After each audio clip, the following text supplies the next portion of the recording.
Yeah, I don't know where Mario Benitez is, but he's not in this room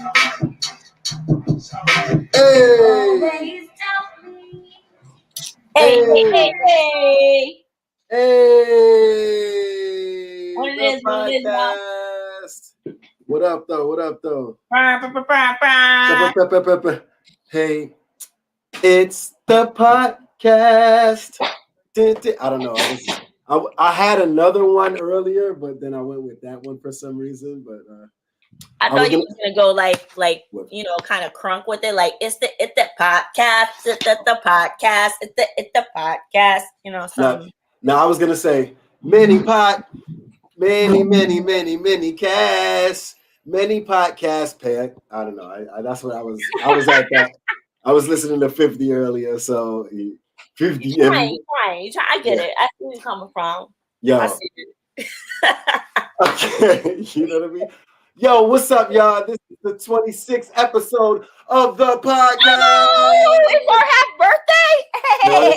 Yo, 26th episode. Yo, we're almost able to rent a car without having extra taxes added on. You know what I mean? That's right. I think when you're 27, you're able to do that, right? Mm-hmm.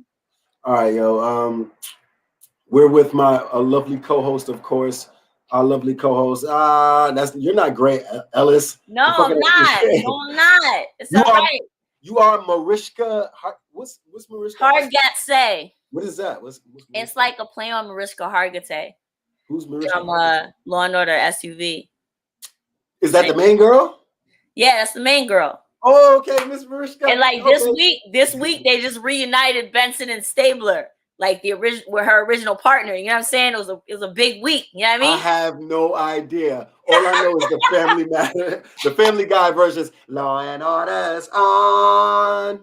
Law and Order's always on. Yo, y'all give it up for our lovely co-host Joy Sanchez.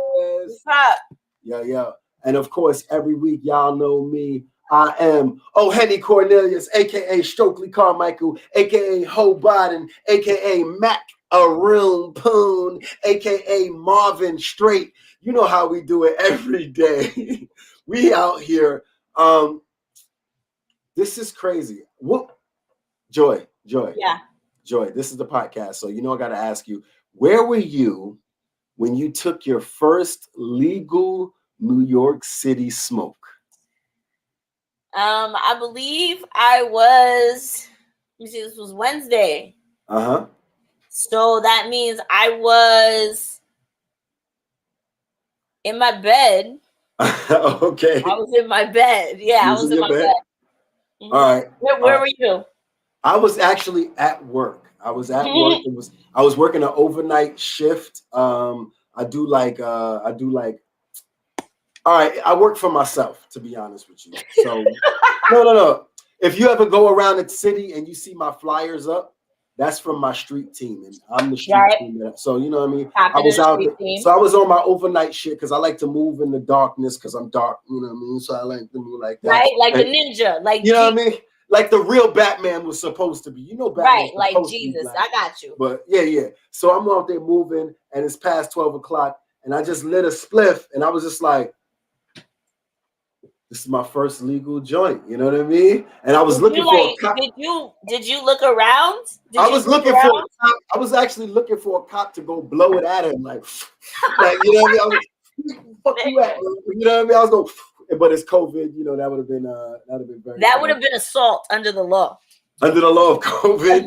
No, seriously, under the law, if you blow your breath in somebody's face without a mask on, that's an assault. Damn, assault with a deadly breath.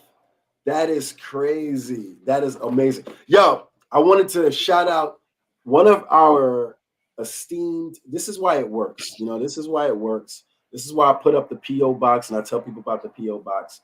But two people have sent box up now. Tell them about the P.O. box now. Yeah, well, I can put them out the P.O. box now. Our P.O. box is 961 NY. I'm gonna put NY 10037. That's it right there. We're gonna show that P.O. Box Someone sent me. Okay, I won't say because I appreciate and I want to start keeping things anonymous. Joy, I don't know how to pronounce this though. Joyol. Does that say Joyol Deaf? Joyol Deaf. Joyol Deaf. Joyol Deaf. Joyol Deaf. So I want to shout out Joyol Deaf. And this right here, if y'all don't know what this is a smoking pipe. All right, I'm doing an unwrapping. Is that called an unwrapping or a gifting? What? Yeah. So they sent the. That's dope. Yeah. So I was like, all right, because I've been wanting to be more classy anyway. So this is. Does it go up like this or does it? The pipe part goes up, and you fire in the pipe, just like when you're smoking out of a different pipe. Well, of course, I understand that aspect, but I didn't know if it was like something. Goes up.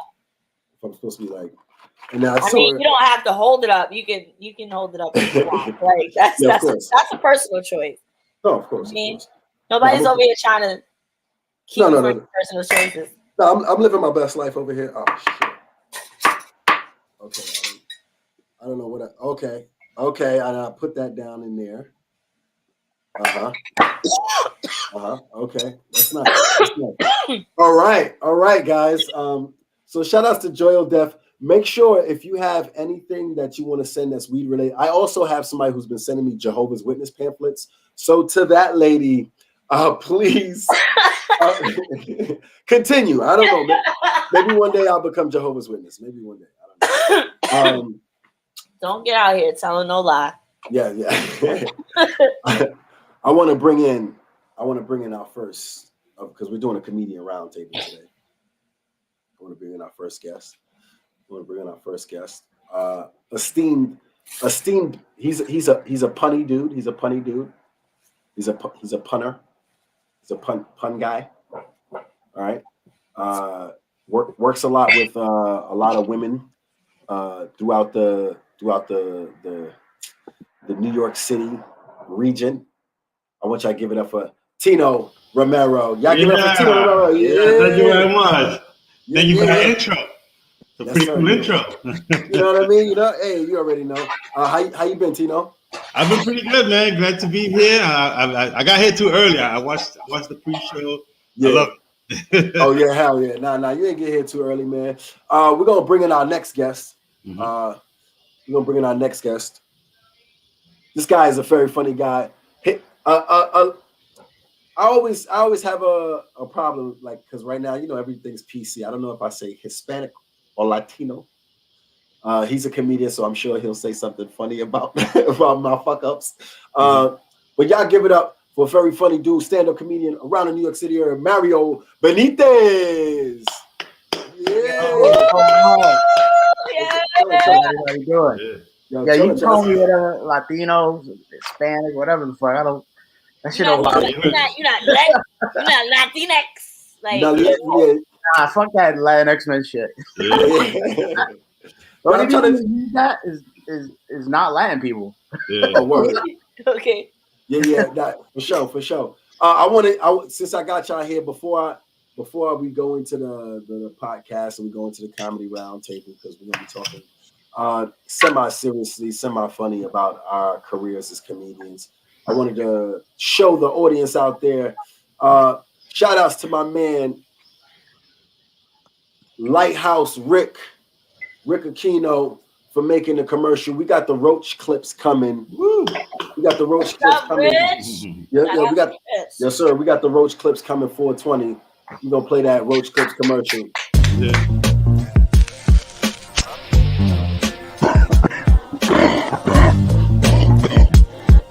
You are now watching Smokes and Jokes.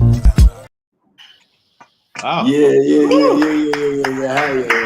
I might play it again just because I'm high right now. I'm gonna smoke my bowl. Shout outs to Rick Aquino.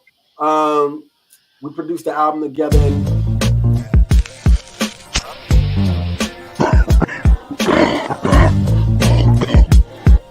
You are now watching Smokes and Jokes. So, how I like that. Yeah. Yes, I like sir. it even more because that's the song. Isn't that Sky Surfing? Yeah, Sky Surfing. Yeah. Yes, how that came about? For a year, we shot clips. We shot shows that I was doing, the Smokes and Jokes shows. So we were just doing stand-up shows. So we're gonna just be releasing short clips of those stand-up shows from like 2 years ago and beyond. So you're gonna see mad random comedians. Yes, sir. That's Keith. Yo, hold on. Let me bring in my last comedian. Then we're gonna go into that. This comedian right here, very funny gentleman from the. I see you. He's performed at Smokes and Jokes before. Performs around the city. Yo, we're bringing in Keith Collins. What's up, yo? Hey, what's up, everybody? Good. How we All feeling? right. Y'all good? Yeah, everybody's good. You seem like you just came out of an acting class. Bro, if I'm breaking up, man, I just moved, bro. I moved to a new apartment, so my Wi-Fi is whack. Wow. Okay, I see you. I see you getting money out here. Listen, bro, listen, when you date the white ones, man, the credit goes up. Just like that. That guy sounds like he's got a plan. She right here giving me a side eye like she about to send me to jail. All right, look. She gave you the black girl side eye though. I wish I could smoke with y'all, man. I'm stressed out, so happy to be here. I appreciate it, honey. Oh yeah, you already know. You dry right now. So yeah. So first off, always on the podcast, we gotta ask, what are you smoking? So right now, inside of this prestigious pipe I got here, I got a little leftover of jungle cake. I've been preparing all day for the podcast, so I wasn't able to go and see my herbsman. I don't like to get delivery, so I got my jungle cake right here. This is my last little bit, but I'm gonna see somebody later on. All right, yo, y'all tell me what y'all smoking on. Got the purple platinum that I came across this week, so that's what's in the blunt today. Yeah. Tino. Well, I pretty much got mine. I got a store down the block that I go to. So whatever Drake gives me, ask him. Yo, the dread special. He got the dread special. I went over to hang out with Tino, and I was just like, yo, go count some trees. You know what I mean? He came back. He was just like, yo, here. I was like, what is this? He was like, weed. You want smoke or not? Yeah, I mean, don't question Blaze, bro. Don't question. That's called the you want smoke. That's that Mexican gold right there. Hell yeah. Mario, what you smoking on over there? This is vanilla frosting. Okay. Pretty good. Okay. Bake like a cake. So. Okay. You get baked like a cake. I see how they make it. I see that smartness. What about you, Keith? What do you usually smoke? I'm smoking beer, bro. Let's see. I mean, you got a Heineken. You like you got a Heineken over there. I got that Heineken, bro. Hey, don't tell me. But I mean, I haven't smoked in a very long time, y'all. I mean, for a while there, I was a bit of uppers kind of guy, putting it out there. But you know, is Purple Haze still a thing? I don't know. Good kush. Jimi Hendrix was alive. Like I'm ex-military, y'all. Like when I smoke weed, I know anxiety people. I've had it too. But just when I smoke weed, man, I'm out. I'm out for like 20 hours. So it's it's not, I'm not, and I'm talking about sleeping. Y'all can be productive. I'm not there yet. Okay. So I just don't smoke like that, bro.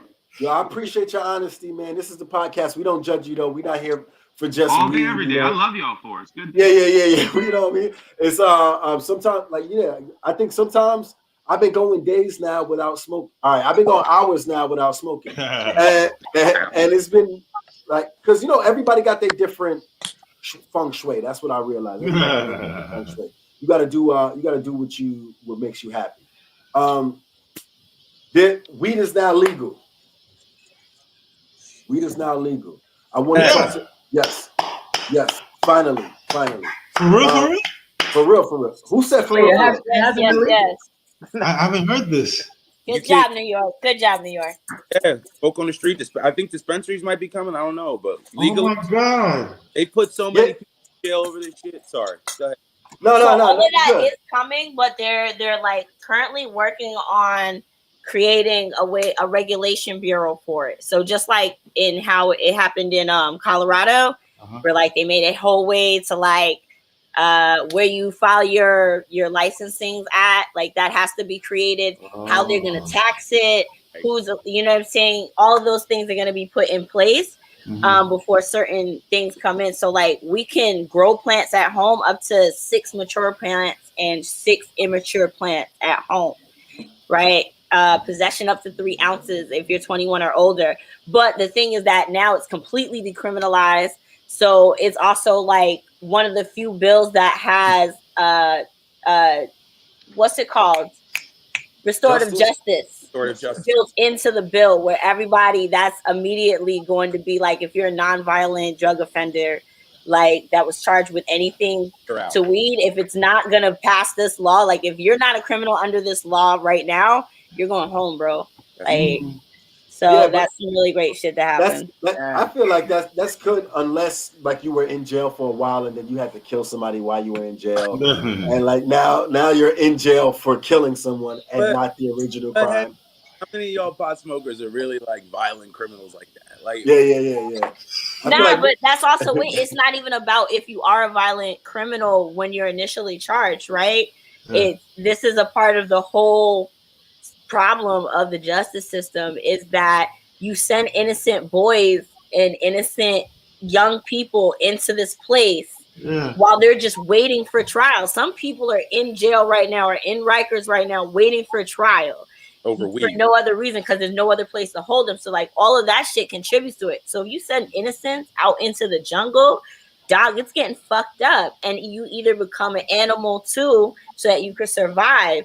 And that's, and that's gonna help alleviate that. At least in my opinion, I think this will help alleviate that in our state, where like, yo, you're not snatching up young kids for any old reason, and cops can't use the smell of weed as a reason to search anything anymore. So they smell it in your car, they smell it in your house. We're not sure about the car, but it's not a reason to search anymore. I think car is going to be different, because again, like that's still driving under the influence, so they can still pull you over. In California, you cannot have the weed in your front, in your in the cabin of the car. It has to be in your trunk. You know what I mean? I think that's probably going to cause the DMV to like, or some driver advocacy group to ask for, or somebody's going to create like a breathalyzer for weed somehow, right? Dave Chappelle has a really great joke about this, about how he was driving his homies high off his ass. He had smoked all night, and they was like, they gave him a breathalyzer. He passed that shit, and it was like, he's like, yeah, I didn't drink nothing, but he ain't asked me about no weed though. Like, you know what I'm saying? So like, how do you judge that for weed smoking? I don't know. They're gonna be like, let me see your eyes, dog. Do this mathematical equation. Well, if you want to know more about the marijuana laws and regulations, you can go to mpp.org /state/New York marijuana regulations and taxation act. That's a lot of information right there. They should. If you go to mpp.org to begin with, the rest is there. I think they should have an app, just like a law app. What happened, Tino? Let's go. I just want to say this information for someone who's been smoking pot for maybe like 30 years. Yeah. It had me very emotional. I almost shed a tear, because, I mean, my God, I'm an old school smoker. You know what I mean? Like bamboo and the whole bit. So to hear these laws changes like this, thank you to your host for being so informative and great. Yeah. Yo, thank you. Yo, that's beautiful. Thank you for sharing this moment with us, Jay. Because like, I can only imagine. I remember my uncles and my aunts telling me about how like they used to get trunks, like the traveling trunks of weed, and like that how they had to make that shit last. Like the stories behind weed, right? You would think you was hustling something harder, but it's like, nah, it's just weed, bro. This whole duffel bags and weed was big. Duffel bags and weed was big back in the day. Yeah. That's crazy for sure. So we're starting the comedy roundtable, yo. It's a comedy roundtable. I guess I'm gonna start it like I start most shows. Give it up for yourselves. Y'all made it. Yeah. I gotta ask, like, COVID has happened. You're gonna start with the obvious. COVID has happened. How has it changed your career and approach to comedy? We're gonna start with Tino. Wow, COVID. Yeah. It's been different. You know, I kind of the lockdown made me lose my mind. I don't know what I'm doing anymore. I'm just kind of like anybody wants to do anything. Yeah, sure. Well, jump on the subway. Yeah, I'm down for it because there was a void. There was a void comedy not being around. So it was just kind of like, okay, what else? How am I gonna get that off? That artistic thing off? So that's when I started, doing the skits and stuff. Yeah. What kind of skits you been doing? Oh man, yeah, all kinds, because of my age, I hit the sugar daddy role, the bum role. I have a few roles that like I often get called for. So Okay. yeah, you got to go with what you got, Yes, sir. Mario, what's up with you? Oh man, things are. You just gotta look at it like the glass half full now. You know what I mean? Enjoy the glass too. But it's weird how it shifted comedy for me, man. Because like it was kind of non-existent now. You know, it became more about. It's funny. You got a song self-care, right? Yeah. Like, yo, dude, like I was like totally like I gotta look at myself now. Like try to get. Like, I'm a diabetic boy, so I'm like I gotta get my glucose control. Like it was readjusting my life for the comedy, you know. Yeah. You can't tell jokes if you're fucked up, right? Like yeah. Like, what's your life like without comedy now? Then I guess that's the hard thing because I didn't realize how much of a driving factor it was to all my other creative sides. Like even though I knew that was what I was putting the most time into, trying to get up every night and really grinding it out, and but I didn't realize that it just helped with just like so many other parts too, It just like even with like processing life too, like getting on stage, this shit was like free therapy, But yeah, one thing I did like creatively, it readjusted my focus into more writing because I like to write on stage a lot, which is like I try to find my voice and my ideas, but then like chiseling and even looking at screenplays that I had these great ideas for, I finally banged them out. And like that's probably that's where I put my energy and shifted toward. But now that stand up is back, I'm ready to dive like straight in, head first, Yeah. Word up. Yeah. What about you, Keith? That's dope, man. No, what he just said, I'm jealous of, man. Like it changed my life in a good way, but I think for everybody, it's like when you gotta reset and take a sit down and really look at yourself and look at your life and be introspective. That's very I mean, I feel like it's difficult for comedians. I feel that's difficult for anybody. But comedians who are usually outgoing once we get on stage, you're out in the scene, you're always people et cetera, et cetera. I mean, there's not too many introverted comedians I know walking around, right? Like we always see each other, you say what's up, you tap, you go on stage, you get it all, you do your set, and then you're up for the night. So yeah, that energy for me to lose that and be stuck inside all day long, that's always out. And that was hard for me. But the other end of it, man, saved my life, and some of the wrong things I didn't need to be doing, right? Being out all the time every night. New York City's a crazy place, and you're drinking too hard. And I was working like in the restaurant business service industry, but once this hit, everything shut down.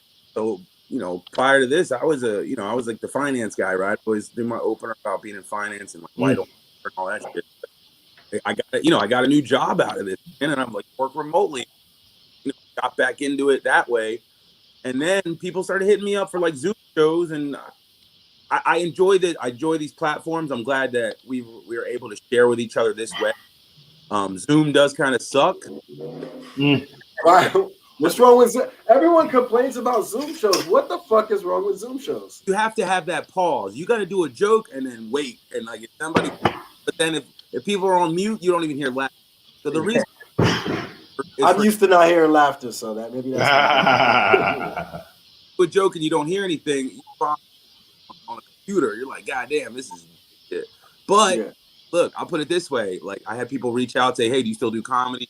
I did a couple Christmas shows, Zoom, you know, in front of like 65 white people. I don't care. Paid me. You know, you're getting paid to sit on your couch in front of a computer and tell jokes. Like, that's the beauty of comedy.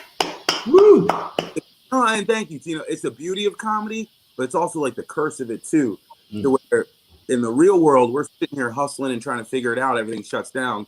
And then I have the ability to then get paid to just do it on a computer, which is cool.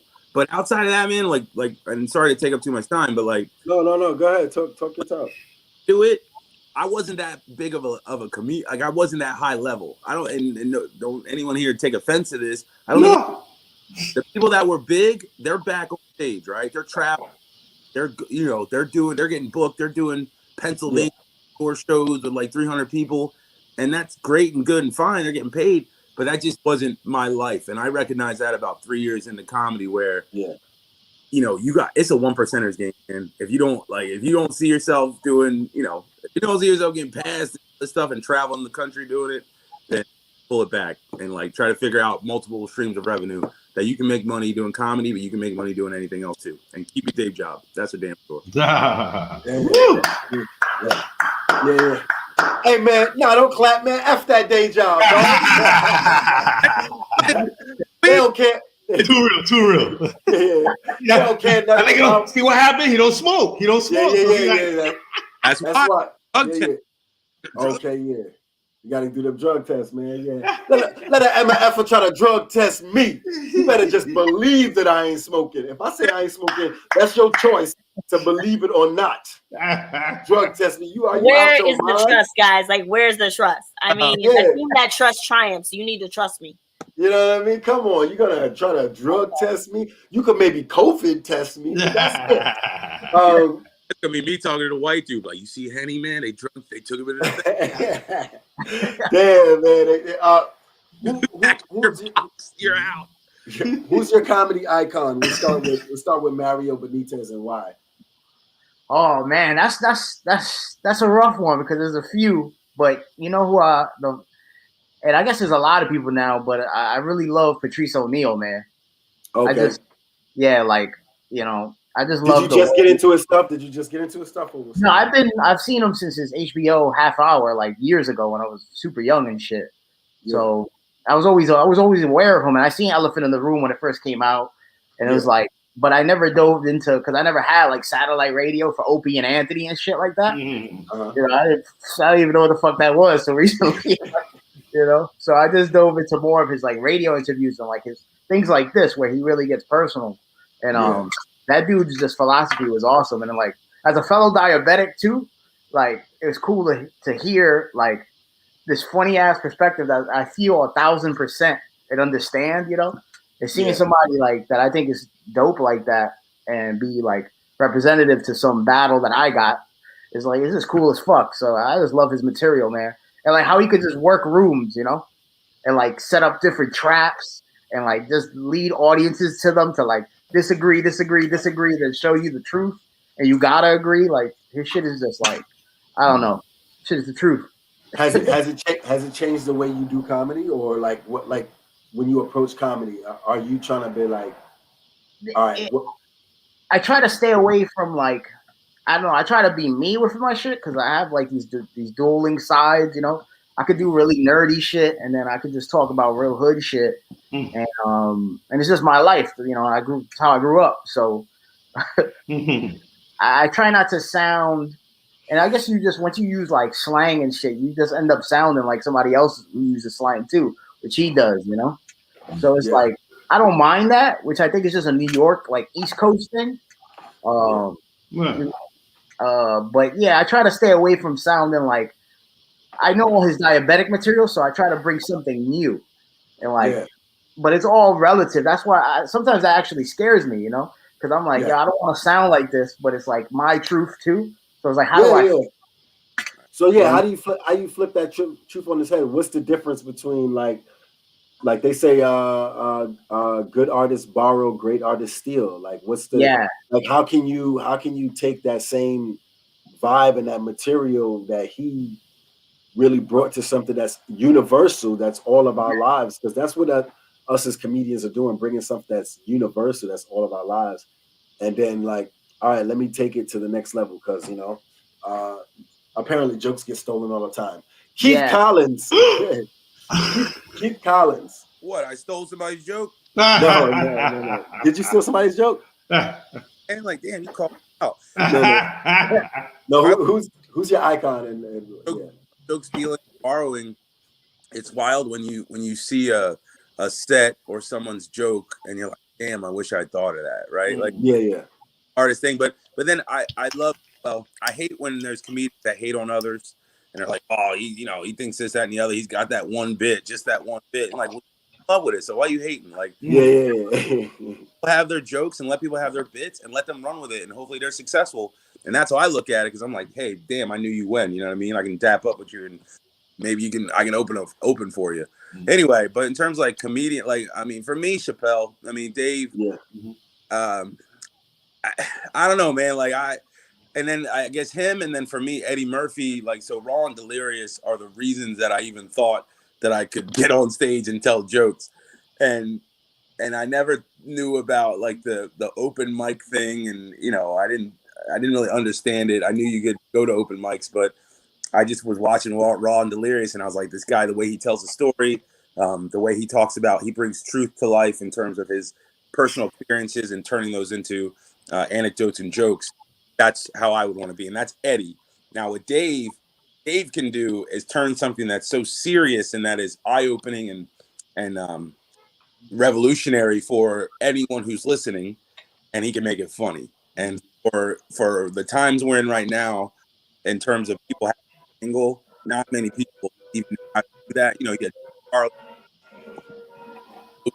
right? Like savvy comedians.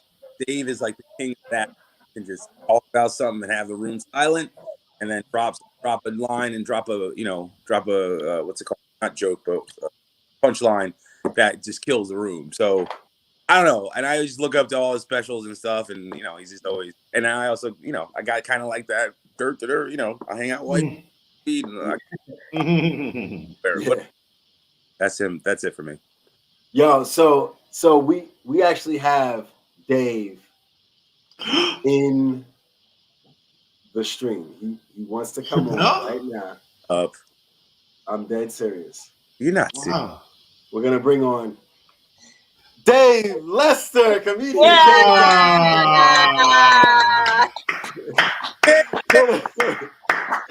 up, Dave? Look at his eyes. Yo, what up, though? How you? I don't know. What's up? Oh, what's up, man? Chilling, man. Thank you for joining the Comedian Roundtable today. So what now? I think you're a bit delayed, Dave. Yeah.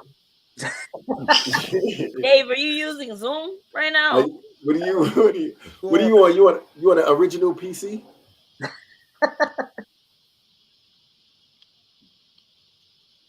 I'm on the platform you gave me to come in. Oh, you on your phone though? You gave me the first one. Apparently, you gave me the experimental one. What happened? You on your phone? He's beta testing. Yeah. Can you hear I can barely hear you. It's really distorted. Are you on your phone? Are you on your phone? Yeah, that motherfucker, he calling in from Uganda. He's calling in from a hostage video right now. Yeah. Yeah. I was like, yo, is that Osama bin Dave Laden? That was awkward as hell. Yo, you know what I mean? He was smoldering, but yo, shout out to Dave Lester. He runs a good room at Bedford Manor in Brooklyn. A lot of shows. Tino, who's your speaking of stealing, Keith Collins stole my answers. You know what I mean? Because it's totally on the now side, Dave, but Delirious. I didn't speak English, and I understood everything that Eddie was doing. So to me, he's always been the greatest because, you know, no habla inglés, and that guy had me dying. You know, it was just like so perfect. You know, what was funny about Eddie Murphy, and you couldn't understand him? I don't know. I didn't even understand how is that possible. Because he's just his physicality. You know, everything was like, whoa, hamana. I mean, who can't understand that? Who cannot understand that? You know, goony goo goo. You know, it was sounds that I'm very familiar with, and yeah, so he's the man. That's wild funny to me, man. I'm a big George Carlin and a Jim Carrey fan. I love in terms of like comedians, I know it's wild. I'm a black guy, and I do love my Eddie Murphys, and like those guys, they're gods to me. But when I think about like who am I like yo, when Jim Carrey used to bend his body back, or when he came out of the rhino's butt, and I was like, that's when I was like, why didn't I think of that? Why did I not? Who comes up with that? Right. Yeah, who's like, yo, I'm gonna, and if I'm stuck inside, and then I gotta climb out, and then there's gonna be a family there seeing me being birthed. I thought that was like the most genius thing a comedian could do, and he held his own during In Living Color. Like he was killing during The Living Color. So yeah, you know, that's what he became a legend. Very valid. Oh, sorry. I was gonna let me add. Was that like Jim Carrey? He did a graduation speech at some school. I don't know what it was, but it was like 2014, and that's the reason that I got on stage. I listened to that speech, and it was just like he was like, you can fail at doing something you don't want to do, so you might as well take a chance on doing something you love. Because he talked about his dad being an accountant, the guy got fired. Great speech. Yeah, great quote that you're like, bro, running around here, turning tables or like. That's one of those Gold Coast ones right now too. You better try it out. You know what I mean? Like, don't lose that chance. So I'm always glad that I did. So that is for certain, man. Like Dave Lester. He's back. Who's your comedy icon?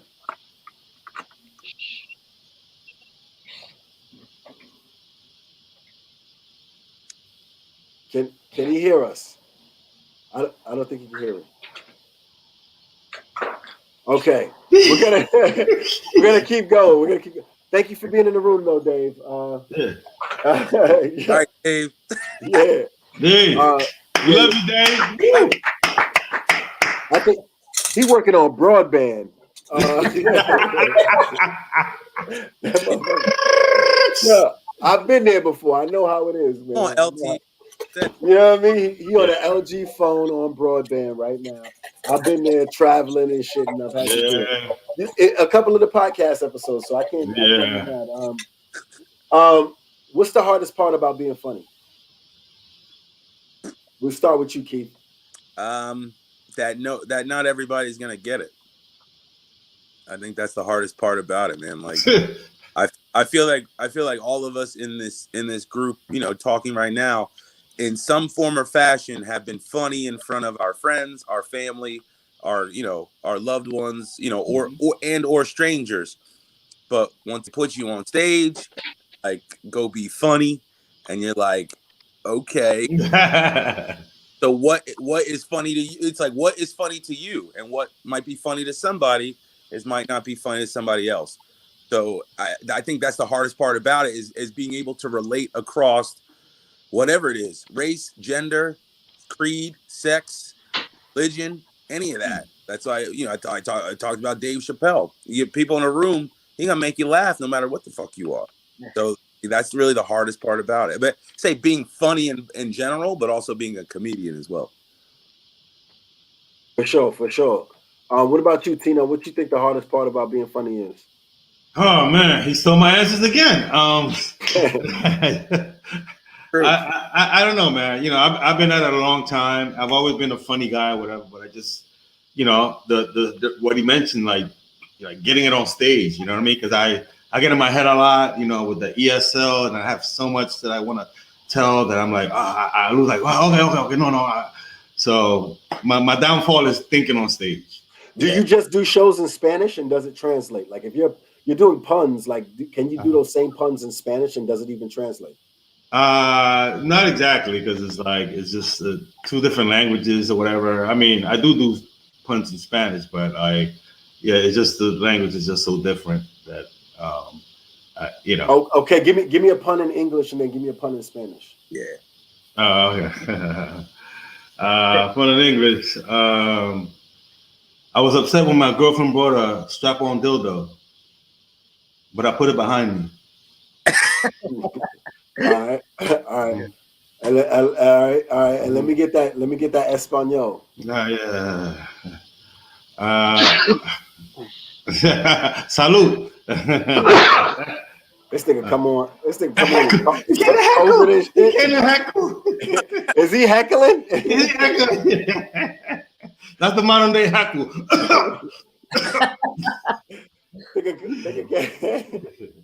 All right, go ahead. And what's in Spanish?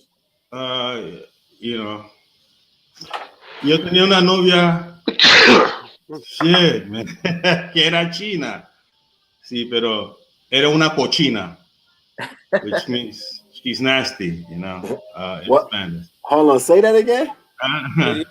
Yo tenía una novia que era china. Sí, pero era cochina.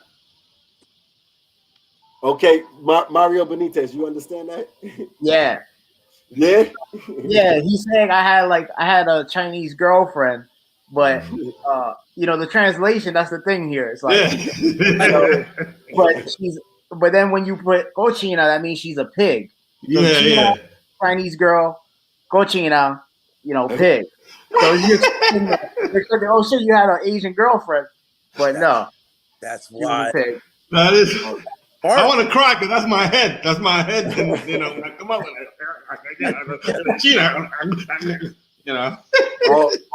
but it's supposed to be nasty. It's supposed to be mean nasty. Yeah, she's not.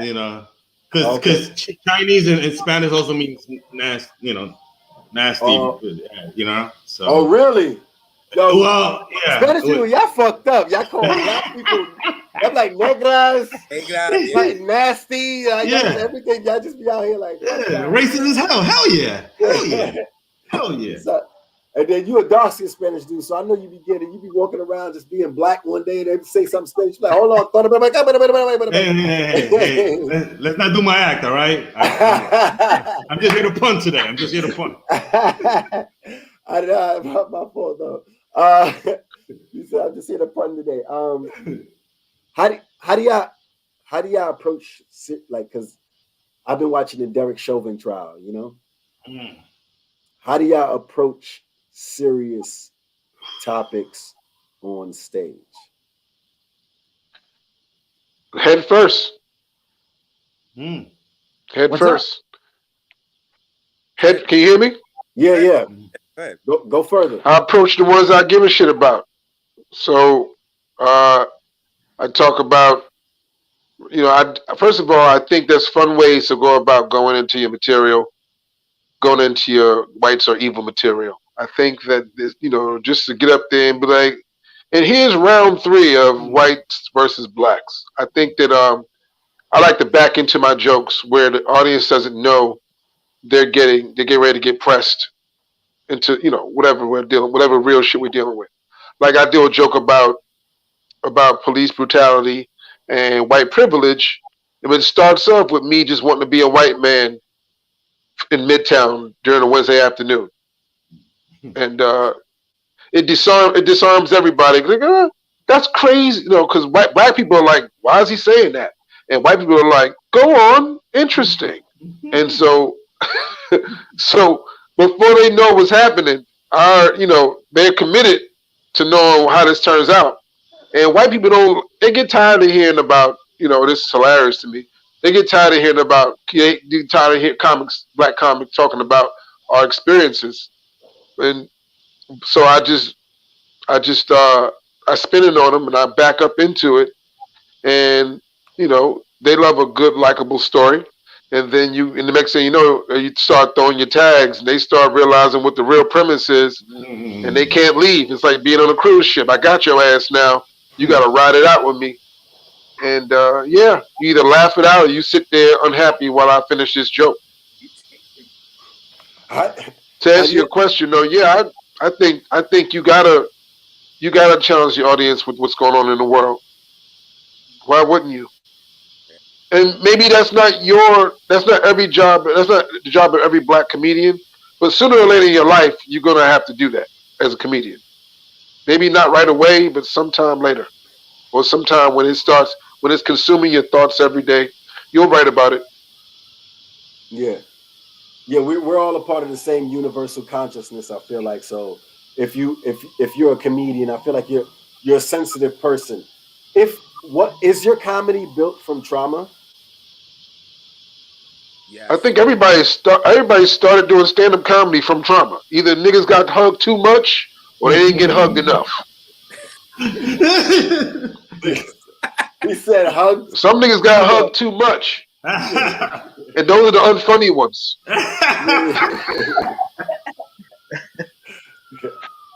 If you've been unfunny a long fucking time, you probably got hugged too much. But yeah, and that's something that I find interesting because what's unfunny? If you have one person, right? You have one person that finds themselves funny. Have they just not found their audience yet? What's unfunny? What's because comedy is subjective. Well, comedy is subjective. You can go ahead and play that banjo all you like, but the job of the comedian is to figure out what he finds is to introduce what he finds funny in a way that covers the spread, so to speak. It's an attempt. It doesn't always work. Right. We all have days where we just don't connect. I would agree. And sometimes the magic just ain't right. The music just ain't right. Yeah. I would agree with that. But it's our job. It's our job. Yeah. Who said that?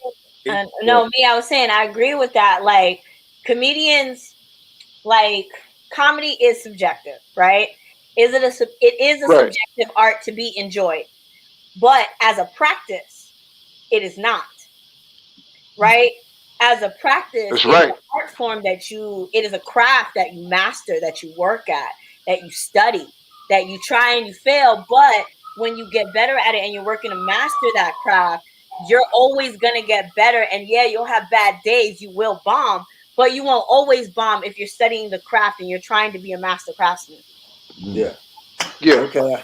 You got to cover the spread. Exactly.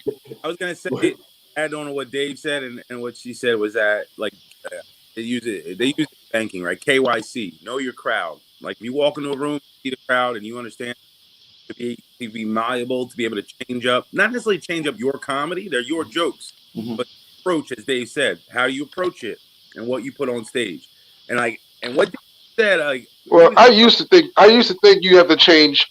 I used to think you have to change your cadence and stuff like that. And maybe some people still do, but I don't. I literally I'm 95% the same person every time I get on stage. I've been doing it longer, but I think the goal is to grow into yourself as a human being to such a comfort level that you're always home. You're always home on that microphone. You home whether you're sitting at a table with friends or you're on stage with the microphone. But there's some level of home there. Nobody's 100%. What's your percentage on stage? Like, if we're saying basketball, you're shooting free throws, you're at a high percent. What's your percentage on stage? How many times are you killing versus I had a good game. This is crazy. We just came. Everybody just came back from vacation. We're all fucking shooting bricks right now. The fuck? Oh my god. We're all shooting bricks. One shot go in. I'm a master. No, you fucking.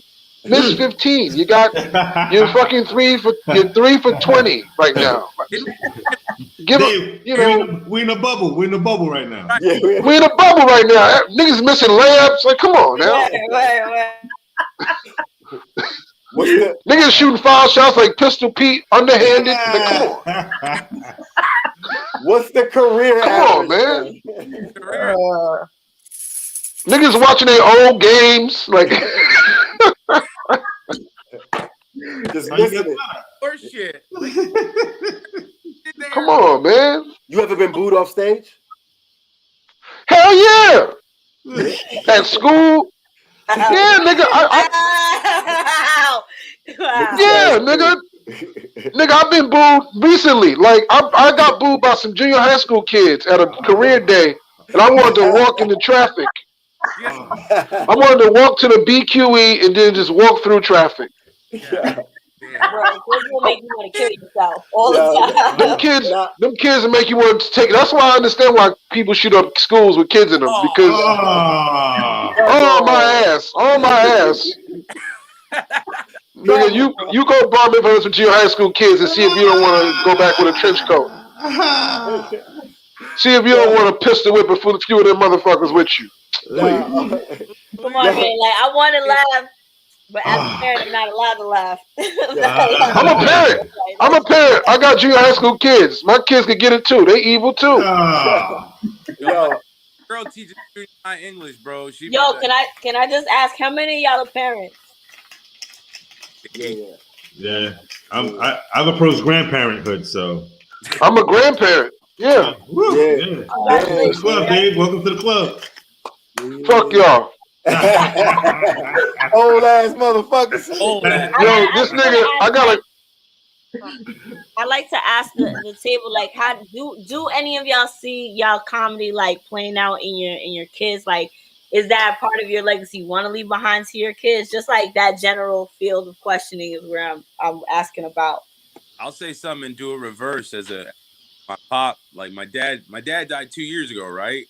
Coming up like on 2 years, and I think that comedy is an ode to the fact that motherfucker was probably the funniest dude I ever met in my entire life.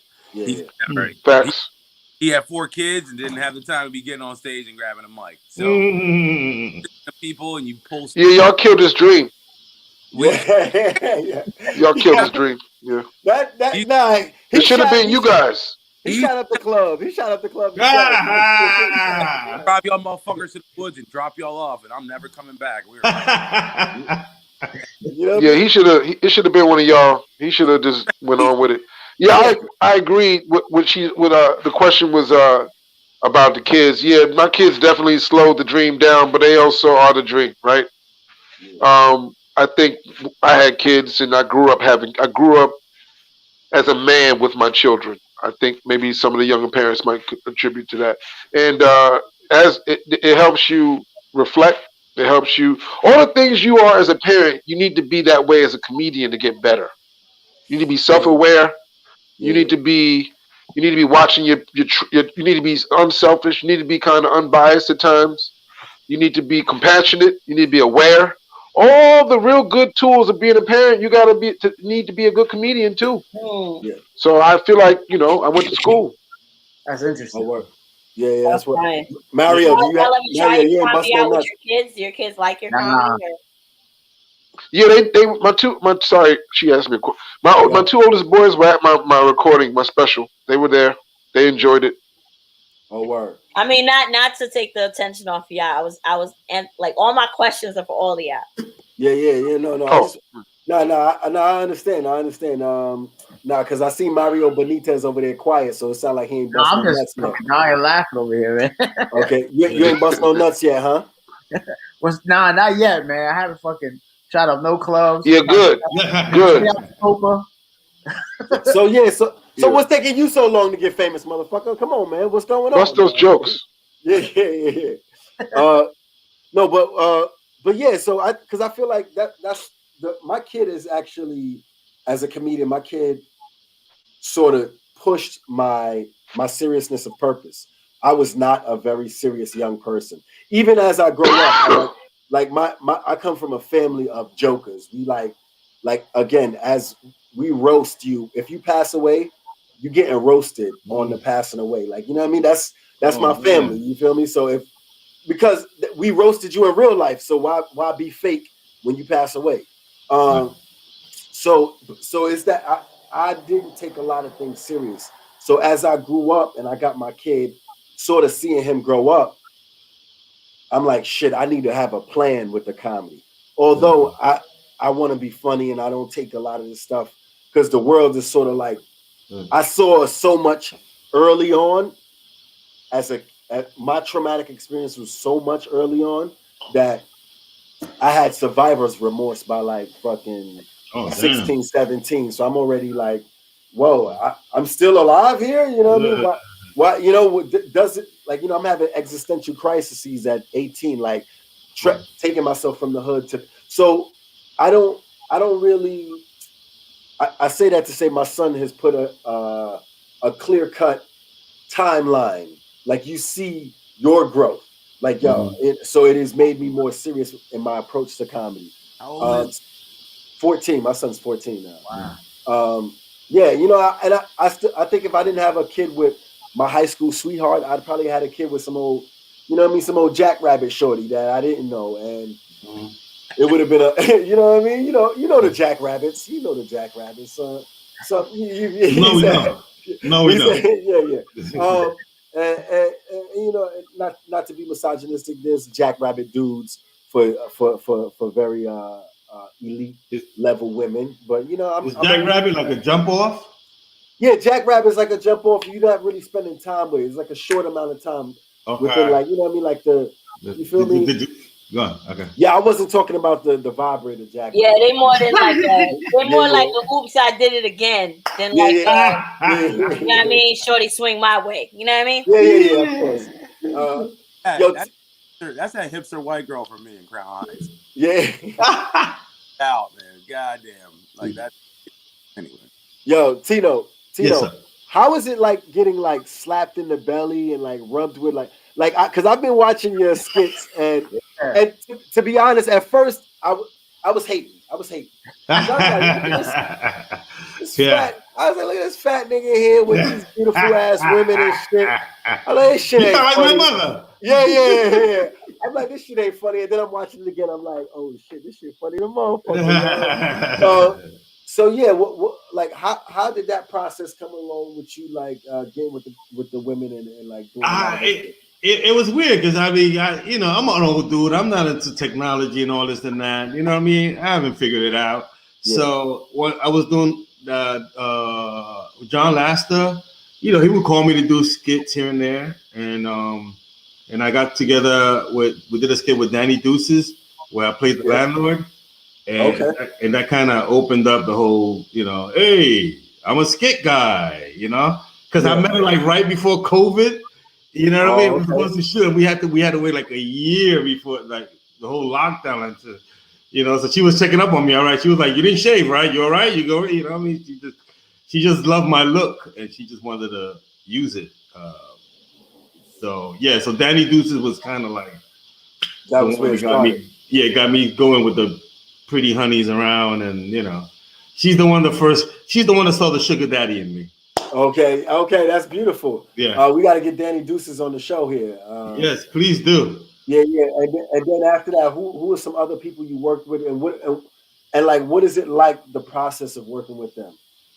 Who I pretty much, man, I'm like a year or two. You know what I mean? I've been lying so much about how long I've been doing comedy, I forgot now. But you know what I mean? That's the equivalent of like girls telling their age now. Like, I'm so but I think I'm close to hitting the 20 in a year or two. Yeah. So I've pretty much worked with I've seen them all, you know. And I started out very humbly doing bar backing at the comedy clubs in New York City, Broadway. So I've seen those dudes come through and do their thing, like Tracy Morgan, you know. Tracy Morgan. Who else did I see? Oh man, I've seen so many great acts. Reggie McFadden. I love Reggie McFadden. To see Reggie McFadden in person was just, oh my god, amazing. Who's the most famous girl you fucked?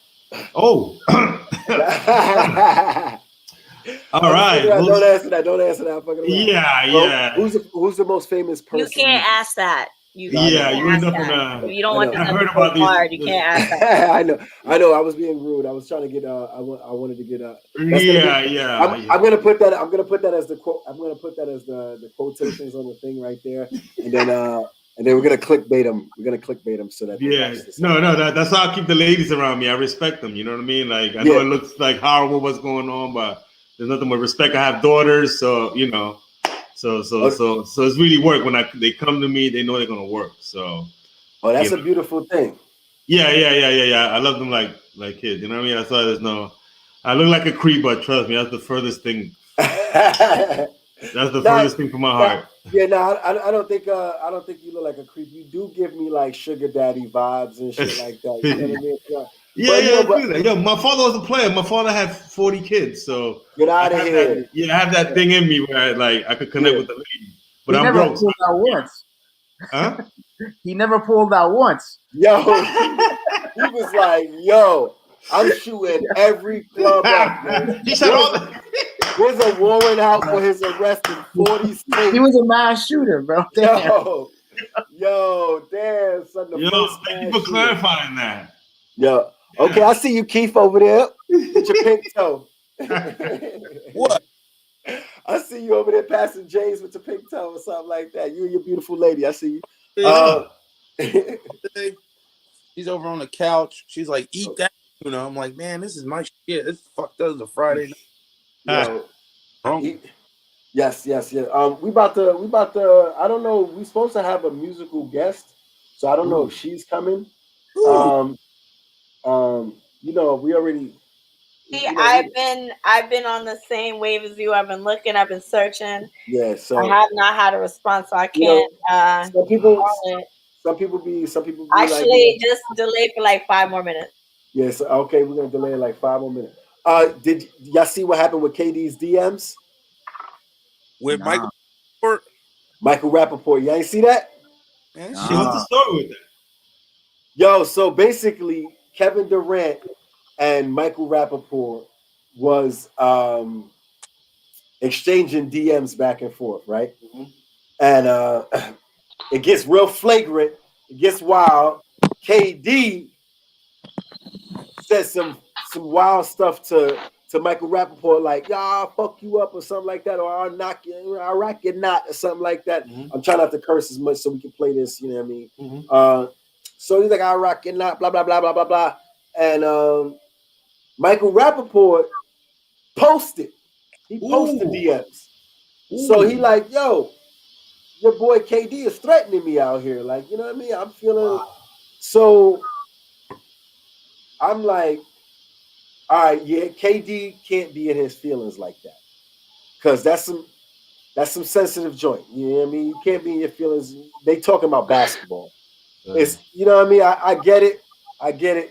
But for me, like when cats talk about like career or comedy or acting or anything, I'm like how can you talk, like you can't tell me about what it's like to be me. So you can't take that critique so seriously. Yeah, but Rappaport was mad at him about some basketball tickets or some shit. Like his season last year. Yeah, but I thought they was acting. Those wasn't jokes. Was a joke? I don't know. Yeah, because I saw those clips. They got clips of basically Michael Rappaport doing like he like asking KD for tickets and KD give him some tickets and he like, yo, you put me like row 16. Nobody who gives he's like, nobody who give me tickets put me at row 16. And I was just like, damn, like so, and I don't know what entitlement, it's like. Right? But you don't know what it's like to be a famous actor. You know what I mean? Do you know what it's like to be a famous actor? And then, like, Michael Rappaport is white though. Mm-hmm. So this all plays the part in. Is it entitlement because he's a famous actor? Is it entitlement because he's a white famous actor? Because we don't know. Because you know what I mean? If I'm that dude, if I'm Michael B. Jordan, and my man send me some tickets, and I'm like, yo, you got me sitting back here with. You got me sitting like nigga Jay-Z up there. You sent me some tickets.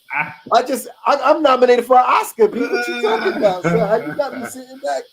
I'm with regular. I'm regular IP right here. This is just. I'm working the concession stand. Yeah, you know what I mean. I'm basically a bum sitting back in row 16. I'm up for an Oscar. So, and you play for the team. You know, so I'm trying not to be like everything is just white and blackness, but I think some of the bitchassery that Michael Rappaport do have is because of his lighter melanin tone. So there's this whole thing, whole Barstool Sports, noise, all that. Look, I ain't got white know about. It's all white privilege. They all get away with whatever the fuck they want. They call and they, like black dudes. Nobody, not even nobody with shit. Probably You're breaking up. over text messages. You know what I mean? So Hell no, I don't know what you mean. You done got on Dave Lester internet plan, huh? you broke up, man. You broke up. You sound like you're using Metro PCS right now. making tuna because we broke. That's what it is. Yo, tuna, first of all, tuna good than a motherfucker though. Hell yeah. Tuna good. You put Onions, some mayonnaise mayo? and onions, mayo, relish. Put that joint on a sandwich. I'm vegan. I'm vegan with my cheese, so I put my vegan cheese on it. You feel me? You lost it. I'm lactose, so no cheese. That's why I use vegan cheese. It's no dairy. Oh. I don't eat dairy. I don't. Okay. You know Okay. cool. You try to get my bougie on. Yo, Dave Lester, how's it going over there at Bedford Manor? How's it going over there running that room?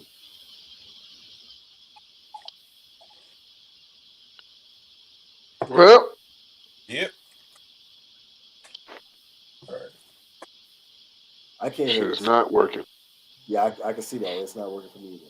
Okay, Gray is here. Okay, I see you, Gray. Okay, thank you, baby. Last question for you guys. Yeah, last question. No more for Dave. No more for Dave. Dave is done. Keith is cutting in and out. You done jump. Okay, Dave actually just blipped off. Keith is joining his Metro PCS plan, but we got our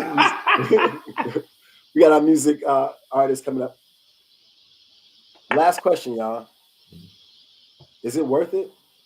Yes. Is it worth? No, y'all laughing, B. Yes. To keep from crying. To keep from crying. Yeah. Keith, go ahead. Keith, go ahead. I did stand up in front of 600 people one time in a corporate event. And I told a coworker that the other day. And he's like, I'm 37. He's like 10 years younger than me. He's like, man, you must have had some crazy experiences. I said, and I had to look back at it and go, shit, yeah, I have. Comedy will make you grow like more than anything in life because like Dave was saying, he was like, how the fuck are you gonna ask us what our percentages are and we're just getting back? Like, even when it was regular shit, not everybody hits 1,000, man. Like, you're gonna strike out sometimes, and that's just life. And comedy will teach you that. So I was down as shit. I try to tell y'all, pandemic saved my shit. Yeah, I didn't get on stage and all that, but saved my life, man. So I'm grateful all day for comedy. I'm never quitting. I don't hobby, a passion, or whatever. I'll go to open mics and do bullshit jokes that I came up with on my head on the way there. But I'm gonna keep doing it because it's that kind of passion, and it'll save people, man. So appreciate the time, though, man. I'm gonna get out of here. All right, and white women, yeah, woo. Yeah. Thank you. Shout out to white women and white men. I guess. And I had a white guy deliver my first stimmy. Like it was in his mailbox. I thought he was going to serve me with legal papers because he asked me by my government. And I was like, what? Yes. And he goes, here, this is for you. It was in my mailbox. And it was my first stimmy ever in the last week and a half. So that's white people. I love their optimism tonight. Yes, we're gonna get the last two questions in so we can get y'all out of here and then come in with our very special musical guest. Make sure y'all check us out on the internet on the YouTubes. Mario, is it worth it? Yeah, man. That's something that I'm trying to refocus on, enjoying the journey, you know. And shit, man, comedy is like Keith was saying. Comedy just gives you those experiences, and doing anything creatively, you know. Learning that filter like your thought process through art. It's just makes you grow, and it's definitely worth it, man. I think it just gets you more in tune with fucking reality and shit, you know. So yeah, the downs and ups, which is life. It's all fucking life is mostly trash and some good ups, but you gotta go through those bad sets to have good ones too, you know. And it's all that one good set will be fucking worth it sometimes. Yes, sir. Yes, sir. Yo, y'all give it up for Mario Benitez. Woo! Appreciate Mario. Tino. Oh man, is it worth it? Well, I gotta say it is for me because I've never been good at anything. Not to say that I'm good at comedy, but they could fire me from anything else. You know what I mean? I've not been able to be fired from comedy. Comedy always has, welcomes me in some fashion, and because of it, I should have been an old guy in a basement in Brook. Wait, I am. Well, you know what I'm saying. But instead, I'm surrounded by beautiful people that want to work with me, like yourself. The young ladies who I love. So I say yes, it's worth it. Thank you, comedy. Yo, y'all give it up for my man Tino Romero. Oh, thank you so much. I had a wonderful time. Great meeting you. This is a wonderful show. Have a great night, guys. Thank you so much. You too. Woo! So now we're out of the comedy portion. We're gonna bring in our illustrious, beautiful guest. I see her waiting there. Y'all give it up for Grace.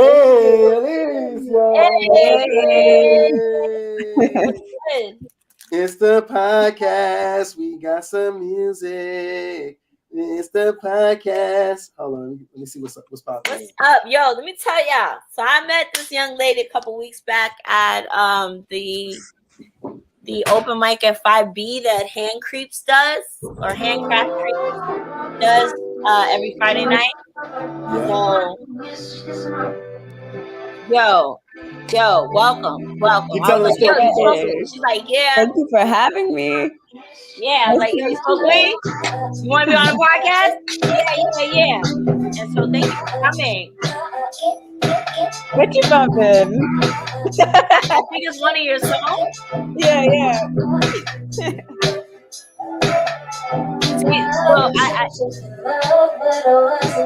It's just called Dominoes right here. Hey, I just pulled up the instrumental. Tell the people a little bit about yourself. Yeah. Great, Elise. Where did you come from, dog? Where'd you come from? I am a mixed breed of Queens and Brooklyn. I went to school for performing arts in Brooklyn my whole life. Then I transferred to fashion, which was obviously not my thing because I'm still here doing music. I started songwriting when I was like in middle school, and I started with my brother because he is also an artist. His name is Don Presley.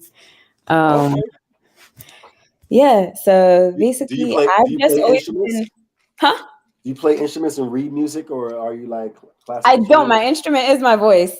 Yeah. Okay. So I've basically like just really been stretching that muscle and like working on that.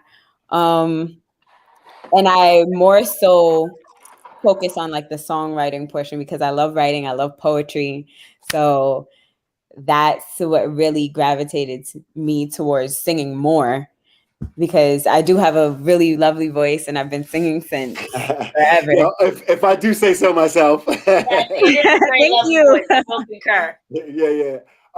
So do you read music, or is it all just like ear training, or what's the vibe? I learned how to read a little bit of music when I was going to school for it. But once it got into like the math of it, when you have to like count a half beat or count a fourth of a beat and stuff like that, I was like kind of lost. Yeah. That's when I kind of just used my ear and just went based off of what I was hearing instead of reading it. Because that made more sense. Who do they liken you to? Who do they say you remind them of? A lot of people. You're giving me like Adina Howard right now. I don't know if you know Adina Howard. Really? Yeah. Or Maya. Just in the look. And a little Janae. There's a little Janae in there too. Okay, yeah. I have never gotten these people, so this is like a breath of fresh air. Okay. It's very easy. Very 90s R&B, hip hop. Yeah, we old school though. What who do you get usually? I usually get Janae Aiko. Okay. You hear that in your voice. I also once got, who else did I get? Oh, so you're like a little Janae. You're like a little tiny person then. Yeah, I Yeah, am. super tiny a percent. Yeah. I was no, because I was like, once they, because people usually like get you on like your style and look, or if like what I mean. So because I heard the music, I was like, I guess you sound more soulful though, and like Yeah. it gives me less like airy flutteriness and more soulful like soulful banging. Right. Yeah. Yeah. Who's your inspirations? My inspirations for songwriting was Mhm. Frank Ocean. For Okay. singing was actually a mix of Erykah Badu and Janae Aiko. It actually was at the time. Okay. And then SZA, just a little bit. But those are my inspirations, and I love Lauryn Hill. So I listened to a lot of Lauryn Hill growing up. Mary J. Blige. Oh, you listen to Blige? Yes, Jasmine Sullivan. All right. Yeah. Yeah, All yeah. those people. Are you like a Broadway person too, or are you gonna expand it, or are you just worried about singing right now and that's it? Honestly, I'm down because I started in musical theater. So I was Annie in a school play, little thing, but like it actually was a big production. So that's when I first started like even tapping into my voice was musical theater. And then I went to like learn music and learn music theory and how to harmonize with a choir and shit like that. How the hell do you make money as an artist? How do you make money as an artist right now? Like I haven't even gotten to that point, to be honest. To be completely honest, I have no idea. I basically Start a Patreon page. She said start a Patreon page, I think. Start a Patreon page. Yeah. I should. You have your music on Spotify? Yes, I have my music on all streaming platforms. It is available for purchase on Google Play, but I don't know who has purchased it. Yeah. Did you send us that link? Can you drop us that link so we could drop the link where they can purchase your music? Yeah, put it on the I have. Chat. I think I'm definitely gonna start a Patreon. And what does that entail? Like, basically talk to me about it. Talk to me about it later. I'm like, this is a podcast. Sorry. No. This is perfect. Like that's what I've been trying. Like my goal has been recently to put more empowerment into younger artists or artists that are coming up. So my platforms that I have are meant to give you a platform and let someone be able to see you do your thing and talk about you. Because when you're coming up and you're being an artist, sometimes not everybody, at least when I was coming up as an artist strictly, not everybody's willing to put you on. You know what I mean? And you don't know how to put yourself on because you're trying to make the music. You're trying to make the art. Trying to make the music, man. Right. Yeah, you're trying to make the art for sure. So it's always good to. So yeah, you definitely in music. I think. Do you have a lawyer? No. Do you have ASCAP BMI? I don't have shit. You got to get your ASCAP. You got to get your BMI. Yeah, get your ASCAP. Yeah, one or the other. Either ASCAP or Use BMI. ASCAP. ASCAP is better. Especially if you're a songwriter, you're writing songs. Yeah, ASCAP is better. Yeah, because you can get paid for your voice and you can get paid for your lyrics. And also, I'm trying to think of what kind of avenues. Like, how did you promote your records that you have on Spotify? Strictly like social media. And you got a lot of spins? Not really. I would like to reach more people, to be honest. Okay. But I am very much so an indie person. Like I wanna, like my dream is to, if I am signed, I would be signed to an indie label or just be independent, period. Because I love the integrity behind my shit. Like I don't want I don't want that to be tainted. So yeah. Yeah, the money's in the paperwork though, baby. All right. So if you know what I mean, you don't want that to be tainted. Papers together, Yeah, if you don't want that to be tainted, get yourself a little LLC Get Right, do it this year right now while the world is in shambles. Yeah, while everybody. Listen, y'all are gonna help me because. Oh yeah, that's right. You welcome on a yacht. You welcome on a yacht. Follow the yacht club. Yeah, come on the yacht. Come on the yacht. Make sure you get get that paperwork together for sure, because especially while you getting that unemployment, hopefully, or else you got a job and like things. Just, you know what I mean? Try to holler to Ho Biden. Nah, we gonna talk. We gonna talk. But yeah, get that stuff together, because I heard your music. It sounds really good, and thank you. It's all about the paperwork. You can speaking of music, yeah, you can leave $1,000 on the table per month just not doing your paperwork. You know what I mean? Mm-hmm. So let's get you popping. Let's get you popping in 2021. Yeah. Speaking of music, we're gonna hear a couple of songs for you. Yeah. You guys want me to perform? Yeah, we want you to perform. This is why we're here. Yeah. All right, so since I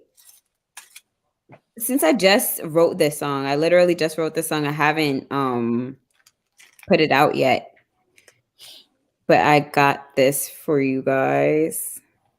Give me one moment while I'll give you a second to load it up. Yep.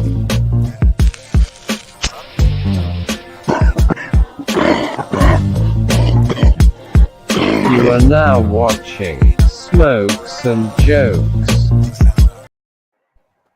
Ready? Yeah, man. All right. Yeah, I mean, shout out to Rick Aquino. Shout outs to Rick. All right, so this one is called Hit My Line. It's more like sensual than my normal shit. So yeah, here it goes. Oh, let's hire this. Can you hear this? Yeah. Yeah? Can you hear me? Yes. Good.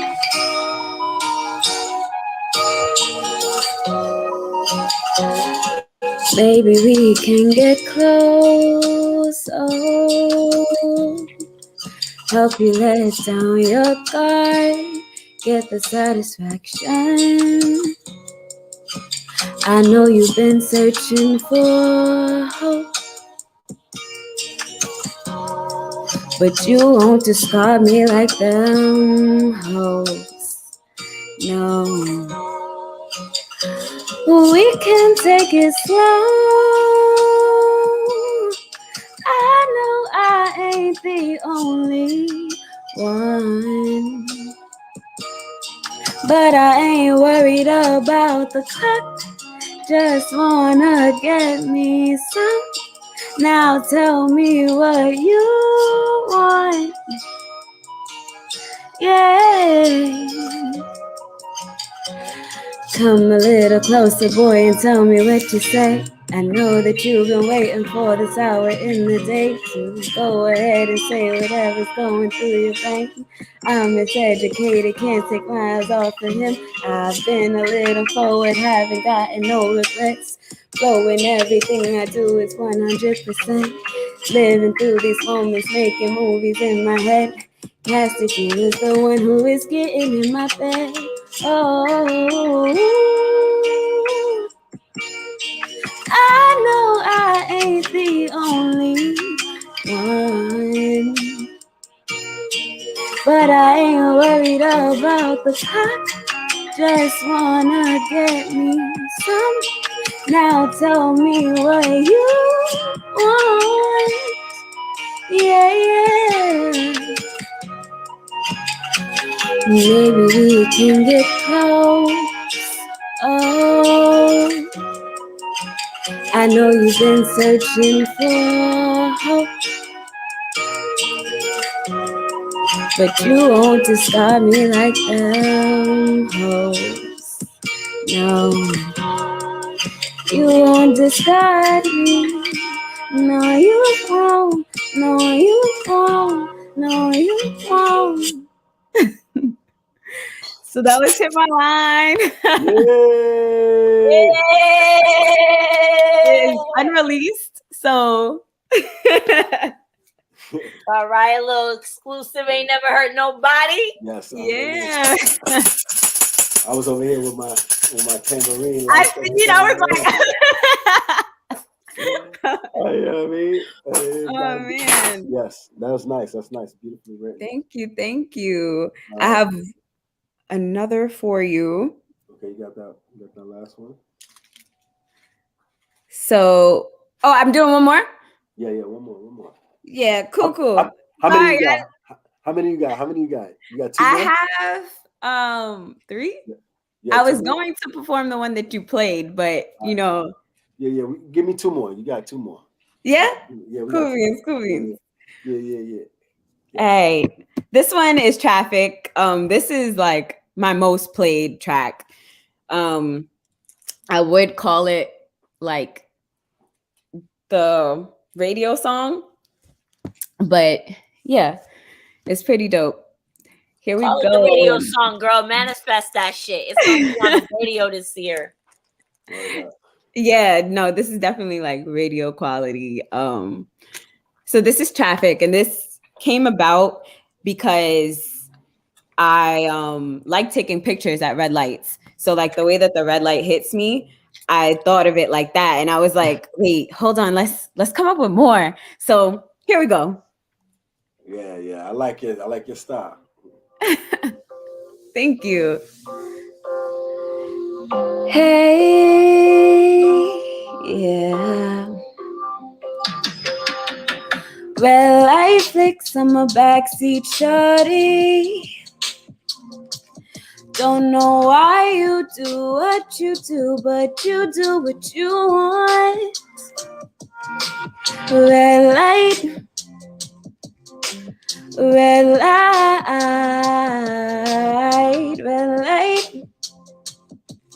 Hey. Made your bed, now I'm heading out. I'm a dreamer, baby. You always doubt me. You've heard it all before. It's not what you thought. You had other thoughts. It's not what you want. It's all that you are. Red light flicks, I'm a backseat shorty. Don't know why you do what you do, but you do what you want. Hey, red light. Red light. Hey. Isn't it just so revealing? Isn't it the hardest to feel me? Shining my light while living, I get what I want. All that I ask for, I get it.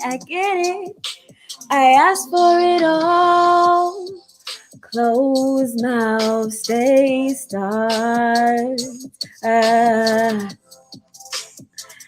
I'm a backseat shorty. Hey, red light. I get what I want. I'm a backseat shorty. Red light flicks.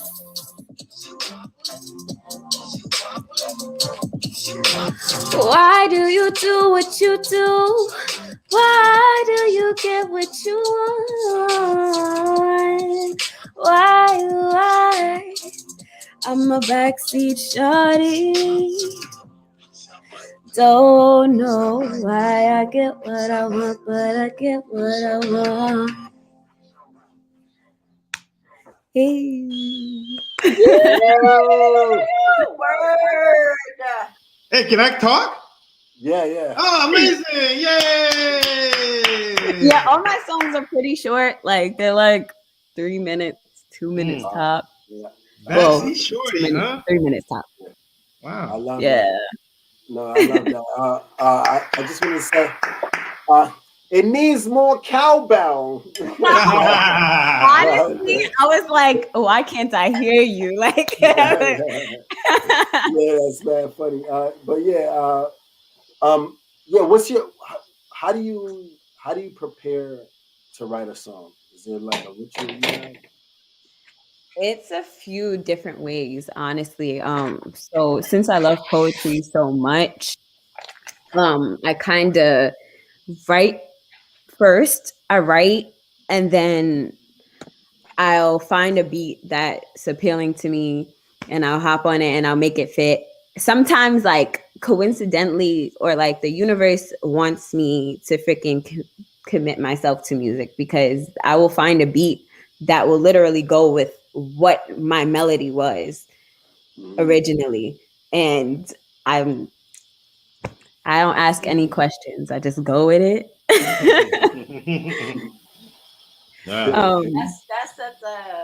That's like divine inspirational shit. You know what I mean? When like yeah, it definitely is. Like I feel like my whole music career is pretty divine. It goes like that, and then also sometimes I'll just find a beat and I'll be jamming to it, and a lot of words that sound nice together will pop up. So What's the hardest part about being a musician? I think the hardest part is maybe like stage presence for me. Like being on stage, I'm not like a spotlight person. Like I get nervous. So no, nervousness is real. Yeah. Like recently it's been like crippling nerves, and I don't like that. And I think it's thanks to COVID, to be honest. Yeah. Because post COVID, I was performing a lot during the summer, and I was getting used to it. Like I was like building this comfortability with just being me in front of a lot of people. And then this whole thing happened, and it's kind of like everybody got uncomfortable again, because now we have to reestablish our boundaries. We have to like reinterpret our boundaries to other people, because now there's a whole nother boundary that we have to set. So yeah, pretty much I think that's my little Achilles heel. That's a question? Yeah. Yeah, yes. I mean, you sound very educated. You know, like I mean, you sound like a psychologist. I'm like, wow. I try. But yet you're a backseat shorty. I just find it interesting. I am a backseat shorty because I wasn't driving until last year, so I was always in the backseat. I get it now. I was taking photos at a red light. Okay, yeah. Oh, you thought backseat shorty was like a sexual term? I did. I thought shorty, anything like it was shorty. Wow, backseat. Like, back in my days, backseat. I'm sorry. It's the 80s. Backseat meant, you know. I think I made a kid in the backseat. I'm sorry. It's 2021. Okay, like you gotta get over the 80s at some point. This song is actually a toddler though, like it's 4 years old. So got it. Yeah, I'm not mad at that interpretation, because like it does. You do have a sensual overtone to your music. That's who I am as a person, and don't mean to be honest. Okay. Oh man, so no OnlyFans page. Our natural state of being, yo. I'm more modest than I come off. Okay. Yeah, you, because your vocal quality gives me a lot of. Was you like a baritone to, like you give me like your vocal talking voice is like a baritone almost. But the thing was like it's so crazy because I used to like heighten my tone of my voice because I thought girls should like be. Oh my god! So we all did that, girl. Then I'm just like, you know what? Fuck this. Like, I'm gonna speak how I speak. And I also used to make fun of my brother a lot, and he has like a really deep voice, and you never know what the fuck he's saying most of the time. Yeah. So I used to just always walk around like, like, what did you say? Are you speaking English? That's mad funny. So, yeah. Give us that last song. Yeah, no problem. All right, this is Dominoes, y'all. Yeah, Dominoes, yo. Give me one more second. You gotta do a remix called Copy Cool. You gotta do a remix. You know what I'm saying? Just one Copy time. Cool? You gotta do that remix. Copy cool? Copy cool. Copy You cool. I said you gotta do a remix to Domino called Copy Cool. Oh my gosh. Honestly, I'm fake Spanish for this one because I don't know shit.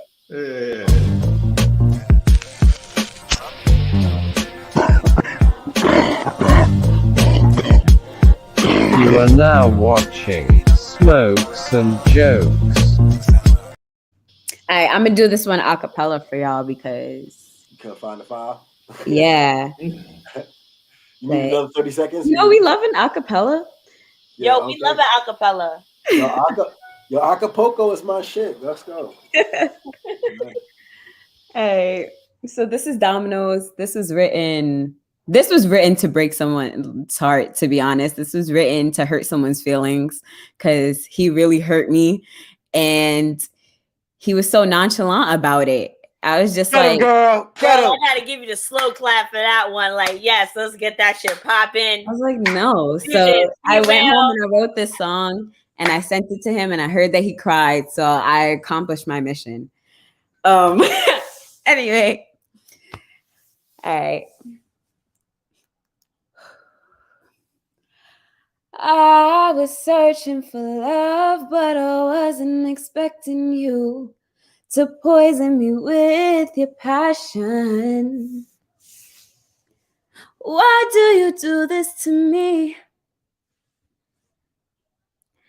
Oh, I tried to get you out of my mind, but something always seems to remind me of why I want you so badly. Why do you do this to me? 'Cause I try to be a morphine, but you're way stronger than me. Clench me tightly, I'm weak. You got this hold on me. I fell so quickly, got me dazing off in the daytime. This is so unpredictable for me to know.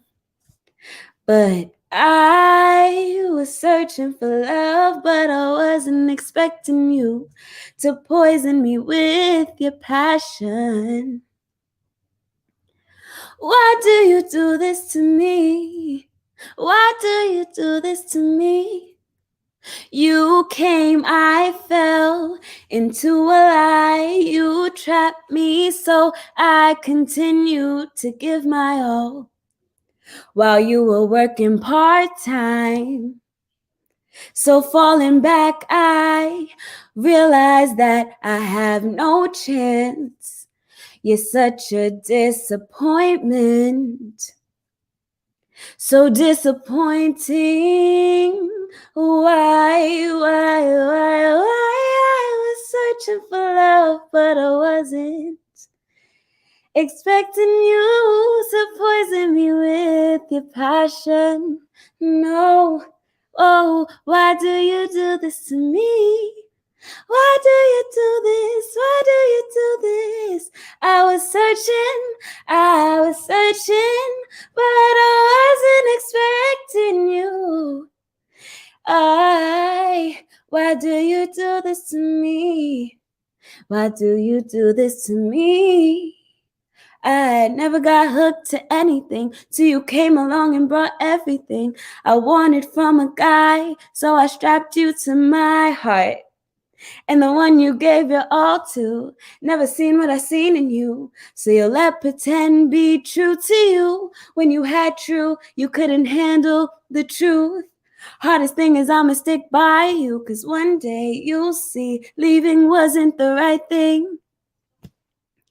No, but the dagger will find you, and you realize you needed I more than I needed you. More than I needed you. But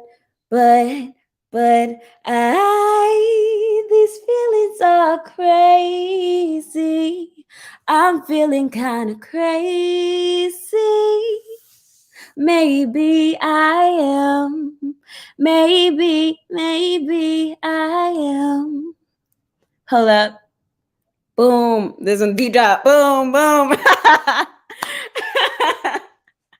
But yeah, that was Domino's. And as you can see, I violated homeboy. He cried.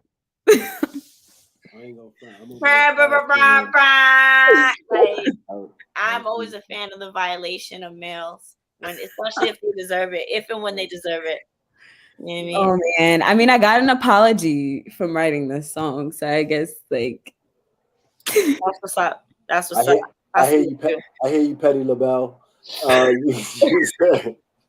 You was definitely. Yeah, man. Yeah, I definitely feel like. Sometimes you just gotta wake up and choose violence. Yo, hey. Yo, I feel like that's the most compassionate violence. Music is the most compassionate violence you can choose. Yes. It is. I'm definitely down for what you wrote, and I think that you have a lot of talent, and we want to see more from you. We definitely want to see more from you as an artist. So where can people find you at? You can find me at Greyfluence via Instagram.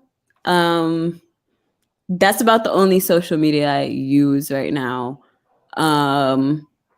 So yeah, you can find me there. There's a link tree there to everything. My music is on all streaming platforms.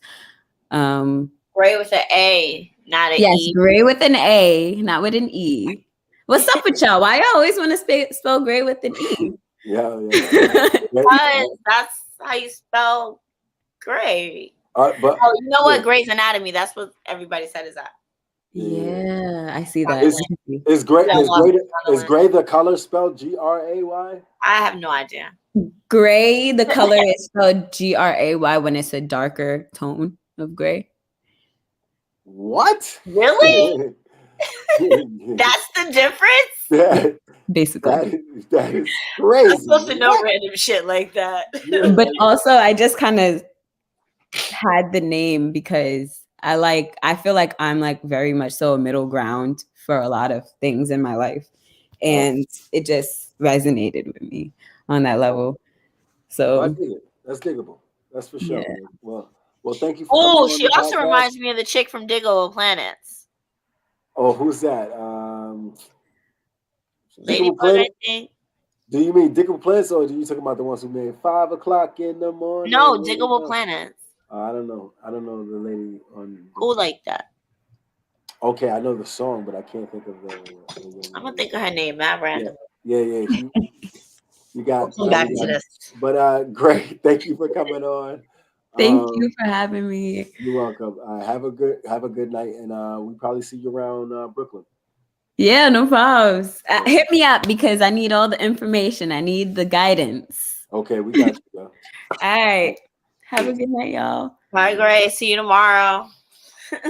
All right, yo, we have the most popular podcast. Most popular in North Brooklyn. North Brooklyn area during this especially during 8 to 9 and now from 9 to 10. Yes. On Friday nights. Yeah, apparently it went on for on the internet time, anywhere in the world. It was a long episode tonight, but we got a lot done. Yeah, I think this is a really good episode. Yeah, weed is legal now, so you know. Weed is legal now, so it's all.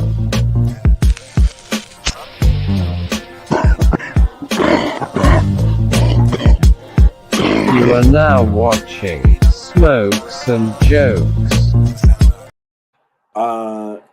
Yeah. So, what time is your show tomorrow? Tomorrow, we will be going live at 8:30 on the internet, but in person, the house will be open from 7, and folks can come play cards, or other games. Okay. Eat some food, drink some drinks. You cooking? I'm cooking, I just brewed some tea. I just got the plastic bottles in to bottle up this mango infused tea I made. Okay. I just made all the macaroni for the mac salad and the macaroni and cheese. I got the cookies fresh baked on deck. Yeah, I mean, it's this is extravaganza over here. We're doing it real big. Lots more to come. There's burgers and then some, and of course, there's Joy Leffeldelf. JLDelf. They could have picked a better name, but I'm fucking with it. I'm gonna buy the company, JLDelf, and I'm gonna sell my own tobacco pipes. Because that's the power of the podcast. We've been doing a lot. We've now changed the rules, the laws in New York City because of the podcast. We had something to do with that. And look out for more content on Smokes and Jokes Comedy. My co-host, that's my co-host right there, Joy, J_the Goddess. Wear your joy on Instagram. You got any last words? Cough out. Nah, I just gotta say, if you haven't copped a ticket, tomorrow's gonna be really dope. Hit up the link in my bio, hopefully in this guy's bio, or I can't wait to see y'all on the 17th, the 17th of April for Smokes and Jokes. Can't wait to talk to y'all next week. It's just gonna be lit when you get the ladies in the room. So let's see what really happens. Yeah, the ladies is gonna be crazy on the comedy. Thanks for watching. Become a patron, yo. Patreon.com/thegoddessarts. Yeah, word up. The ladies gonna be going off. Yeah, as always, I'm O'Henny Cornelius, aka Ho Biden, aka John Stubbs. I don't know. Stubbs? Yeah, I don't know. Yeah. I think John Stubbs is the guy from Miami Vice. I'm pretty sure. I'm not sure, but I'm pretty sure. This has been. I'll tell you next week. Yeah, tell me next week. This is gonna be crazy. We out. Peace.